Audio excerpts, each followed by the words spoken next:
हामी त अचानक जस्तो पो भएछौँ। पोलिटिकल पार्टीले पनि गाली गर्छ, भरमारले गाली गर्छ। अहिले छोड भोलि छोड भन्छ, जेनजीले पनि आजै छोड भोलि छोड पछि छोड भन्छ। अब छोडौँ भने के छोडौँ, फेरि छोडेको भोलिपल्ट थुक्क पालो त दिएको थियो नि त तिमीहरूलाई, एउटा औकात त तिमीहरूको औकात त छोडेर हिँड्दैन रहेछ, के गरेर हिँड्यौ भन्ने फेरि अर्को आउँछ फेरि भाष्य।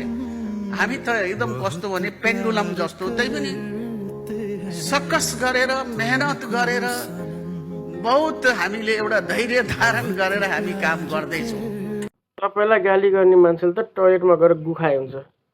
तपाईँहरूले कस्तो कन्डिसनमा देशलाई सम्हाल्नु भएको भन्ने कुरा त बुझ्ने जनताले बुझेको छ। तपाईँलाई सलाम छ, तपाईँले आफ्नो कर्तव्य निभाउनु भएको छ। गाली गर्नेलाई त राम्रो गरे पनि गाली नै गर्छ, त्यस्ताको पछि लाग्नु हुँदैन।